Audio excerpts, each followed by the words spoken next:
പ്രവാചക നിന്ദയും മതനിന്ദയും ആശാസ്യമായ കാര്യങ്ങളല്ല. പ്രത്യേകിച്ച് പൊതുമണ്ഡലത്തിലുള്ള ആരെങ്കിലും അത് ചെയ്താൽ ബഹുസ്വര സമൂഹത്തിൽ ഒരു കൂട്ടർ മറ്റേതെങ്കിലും കൂട്ടരുടെ സങ്കല്പങ്ങളെ അധിക്ഷേപിക്കാനും നിന്ദിക്കാനും പാടില്ലെന്ന് എല്ലാവർക്കും അറിയാം എന്നു കരുതി പ്രവാചക നിന്ദ എന്നൊരു വാക്കു കേട്ടാൽ ഇങ്ങനെയൊരു തോന്നൽ തലയിൽ കയറിയാൽ ഉടനെ സർവ്വതും സംഹരിക്കാൻ ഇറങ്ങുകയാണോ കുറെ ആളുകൾ?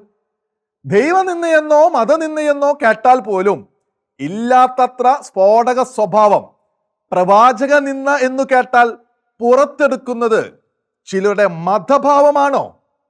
ആണെന്ന വിധത്തിലാണ് കേരള സമൂഹത്തിലും ഇപ്പോൾ കാര്യങ്ങളുടെ പോക്ക്. പെട്ടെന്ന് ജ്വലിക്കുകയും പൊട്ടിത്തെറിക്കുകയും ചെയ്യുക, അവനവനെയും ചുറ്റുമുള്ളവരെയും പരിക്കേൽപ്പിക്കുക, പലപ്പോഴും മാരകമായി തന്നെ. ഈ ദിവസങ്ങളിൽ ഉണ്ടായ ചില കോലാഹലങ്ങൾ നിശ്ചയമായും നല്ല ലക്ഷണങ്ങളല്ല. ഒരിക്കൽ കൂടി പറയാം, ആരും ആരെയും അധിക്ഷേപിക്കുന്നതും നിന്ദിക്കുന്നതും അനുകൂലിക്കാവുന്ന കാര്യമല്ല. പ്രത്യേകിച്ച് വിവിധ സമൂഹങ്ങൾ ആദരിക്കുകയോ വണങ്ങുകയോ ഒക്കെ ചെയ്യുന്ന നാമങ്ങളെയും വ്യക്തികളെയും സങ്കല്പങ്ങളെയും അധിക്ഷേപിക്കുന്നത്. അത് മതവിശ്വാസവുമായി ബന്ധപ്പെട്ടു മാത്രമല്ല, രാഷ്ട്രീയമായും കലാസാംസ്കാരികമായും ഒക്കെ പ്രസക്തമായ ചട്ടം. മതത്തിന്റെ കാര്യം മനുഷ്യനെ ഏറെ വൈകാരികമായി ഇളക്കും എന്നതുകൊണ്ടാണ് മതവുമായി ബന്ധപ്പെട്ട നിന്ദനവും അധിക്ഷേപവും ഗൗരവമുള്ള തെറ്റാകുന്നത് എന്നു കരുതി ഏതു വിമർശനത്തെയും പരാമർശത്തെയും നിന്ദയോ അധിക്ഷേപമോ ആയി കണക്കാക്കുന്ന മനോനില ഏതെങ്കിലും കൂട്ടർ സ്വയം സൃഷ്ടിച്ചെടുത്താൽ അതും അംഗീകരിക്കാവുന്നതല്ല. നിർഭാഗ്യവശാൽ ഇത്തരം നിന്ദനങ്ങൾ തങ്ങൾക്കെതിരെ ആകുമ്പോൾ മാത്രം തെറ്റാണെന്ന് ഇവിടുത്തെ ഒരു മതവിഭാഗം ചിന്തിക്കുന്നു. അവരുടെ ചില പ്രഭാഷകർ ഇതര മതസ്ഥരുടെ വിശ്വാസങ്ങളെയും സങ്കല്പങ്ങളെയും അധിക്ഷേപിക്കുന്നു.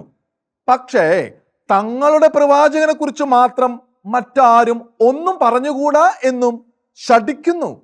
മതാധിപത്യത്തിന്റെ ഈ പ്രകടഭാവത്തിനെ ഇതര മതസ്ഥർ കീഴടങ്ങണമെന്നത് വ്യാമോഹമല്ലേ? ഈ വ്യാമോഹത്തിന് നേരെ കണ്ണടച്ചിട്ടല്ലേ ഏകപക്ഷീയമായ മതാവകാശ ബോധത്തെ പിന്തുണയ്ക്കാൻ കേരളത്തിലെ ചില മാധ്യമങ്ങൾ ആവേശം കാട്ടുന്നതും പാടുപെടുന്നതും? പ്രവാചക നിന്ദ എന്ന ഒറ്റ വാക്കെടുത്ത് മതാവകാശക്കാരെ പോലെ ഈ മാധ്യമങ്ങളും രോഷപ്രകടനം നടത്തുന്നു. അവയിൽ അച്ചടി ചാനൽ മാധ്യമങ്ങൾ ഉണ്ട്. അവയുടെ വേദന കണ്ടാൽ അറിയാം അവർ ആർക്കൊപ്പമാണ് പക്ഷപാതപരമായി നിലകൊള്ളുന്നതെന്ന്. മതനിരപേക്ഷതയും സമൂഹ സ്വച്ഛതയ്ക്കുള്ള ആഗ്രഹവും പുറമെ ഭാവിച്ച് ആധിപത്യ മനസ്സുള്ള മതപക്ഷത്തോട് അവർ ചേർന്നു നിൽക്കുന്നു.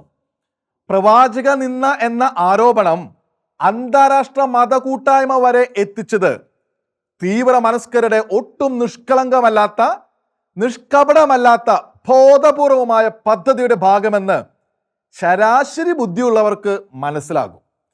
മനസ്സിലാകാത്തത് ഇവിടുത്തെ ചില വൻകിട മാധ്യമങ്ങൾക്ക് മാത്രമായിരിക്കും. തങ്ങളുടെ പ്രവാചകനെ ആരോ നിന്ദിച്ചു എന്ന് ബഹളം കൂട്ടുന്നവരെക്കാൾ ആവേശത്തിലാണ് ഈ മാധ്യമങ്ങളുടെ ഇടപെടൽ. അവയുടെ വകയായി പ്രവാചക നിന്ദയെ അപലപിച്ച് മുഖലേഖനങ്ങളും അവതരണങ്ങളും നാനാവിധ വിചാരണകളും. എന്താണ് നമുക്കിടയിൽ സംഭവിക്കുന്നത്?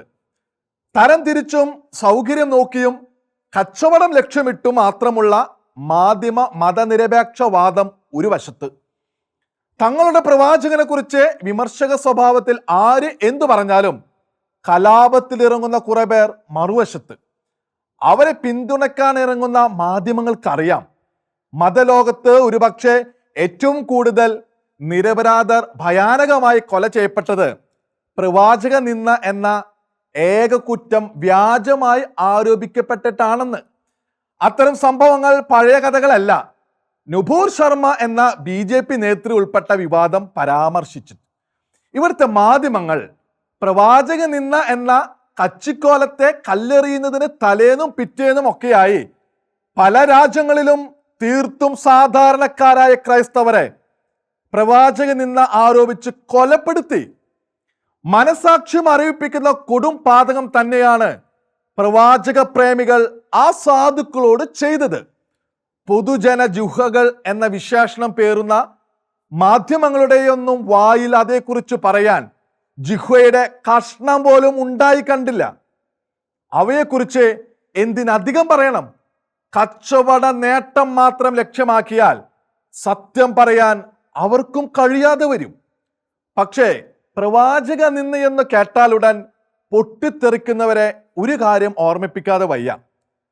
മുട്ടരുതെന്നെ തട്ടരുതെന്നെ, തൊട്ടാലുടനെ പൊട്ടും ഞാൻ എന്ന വിധം ആരെങ്കിലും മതവികാരം ഊതി വീർപ്പിച്ചു നടന്നാൽ എങ്ങനെയാണ് ലോകത്ത് സമാധാനം പുലരുക?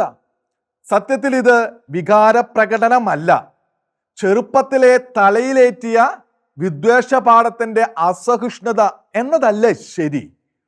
തങ്ങളുടെ പ്രവാചകനെ നിന്ദിക്കരുതെന്ന് ഒരു വിഭാഗം പറയുന്നത് അതേപടി അംഗീകരിക്കാം, കാരണം അത് പാടില്ല തന്നെ. പക്ഷേ തങ്ങളിൽ ചിലർ മറ്റുള്ളവരുടെ മതവിശ്വാസത്തെ അപഹസിച്ചാൽ നിന്ന തിരിച്ചടിക്കുമെന്നതും സാധുവായ കാര്യമല്ലേ. പരമതനിന്ദനം തങ്ങളുടെ അവകാശവും തങ്ങളുടെ ആരെയും ഒന്നിനെയും മറ്റാരും വിമർശിച്ചുകൂടാ എന്നത് കൽപ്പനയും എന്ന മട്ട് വില പോകുന്ന കാലം കഴിഞ്ഞല്ലോ. സമൂഹ മാധ്യമങ്ങളിൽ ക്രൈസ്തവ വിശ്വാസമടക്കം ഇതര മതവിശ്വാസികളെയും യേശു ക്രിസ്തു അടക്കം ആരാധ്യ വ്യക്തികളെയും നിരന്തരം വിമർശിക്കുന്നവരാണ് പ്രവാചകനെ കുറിച്ചുള്ള യാഥാർത്ഥ്യങ്ങൾ ആരും പറഞ്ഞുകൂടാ എന്ന് ശഠിക്കുന്നത്.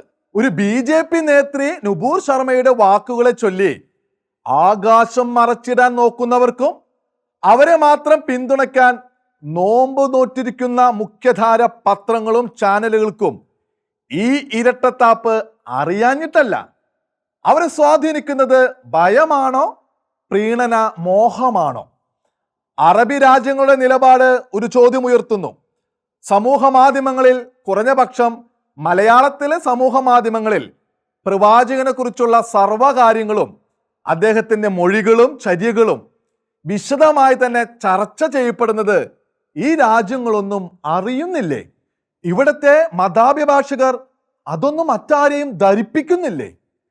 മതഗ്രന്ഥങ്ങൾ മലയാളമടക്കം ഇതര ഭാഷകളിലേക്ക് വിവർത്തനം ചെയ്യപ്പെട്ടിരിക്കുന്നതും അതിലെ ഓരോ വരിയും ഹൃദ്യസ്ഥമാക്കിയവർക്ക് ഇന്ന് മുഹമ്മദിനെ ഇഴകീറി വിശകലനം ചെയ്യുന്നതും ആരും പരസ്പരം പോലും ധരിപ്പിക്കുന്നില്ലേ?